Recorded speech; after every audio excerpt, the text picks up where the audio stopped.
Pwede ka na rin umalis kahit kailan mo gusto, Fernando Jose. Tara na, Fedra. Mamaya na, pag nakaalis na sila. Tara na. Akala mo ba ganun-ganun lang yon? Gusto mo bang magkagulo na naman? Hindi ko kasalanan yon. Pinuntahan niya ako sa restaurant. Siguro may dahilan siya.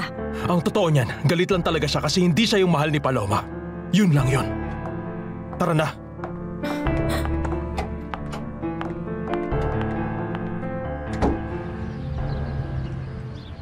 Ito. Para mabawasan yung pamamaga niyan. Ito yung tubig. Salamat, Socorrito. Gagawan kita ng arnicati para mamaya.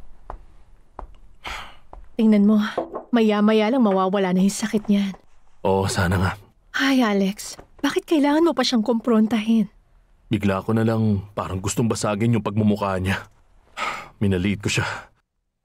Di ko alam na marunong pala makipagsuntukan ng isang pianist. Ay, Alex. Nasisiraan ka na talaga. Handa kong gawin lahat ng kalokohan at katangahan sa mundong to para sa'yo. Sinabi ko naman sa'yo, hindi ko hayaang maagaw ka ng kahit sino. Alex, hindi ko pa nga nasasabi kay Fernando Jose na mahal ko siya. Hindi mo pa sinasabi? Hindi pa. Sigurado akong gulat na gulat yun sa ginawa mo sa kanya. Ayos lang. Mabuting hindi niya alam. Sana nga wag na niyang malaman. Sinabi sa akin ni Fedra nung tumawag siya dahil daw dun sa singer. Saan naman nangyari yan? Sa restaurant ng kaibigan ni Fernando. Mali yung ginawa nila. Oo nga. Kung kailangan nila mag-usap, dun sila sa walang tao. Isipin mo, pareho silang dinala sa ospital. Nakakahawa naman ngayon si Fedra. Yung isang babae siguradong masaya dahil may dalawang lalaking nag-aaway sa kanya. Pero yung anak ko, sigurado akong sobrang napahiya yon. Napakataas pa naman ang pride nun. Sigurado akong hindi niya mapapatawad si Fernando Jose. Nakakahiya yung nangyari. Hindi ko akalain na kaya mong gawin yung ganong bagay. Sinabi ko nang wala akong kasalanan. Ano? Eh binugbog mo nga yung boyfriend ni Paloma Dorantes eh. O kung ano man siya ni Paloma Dorantes.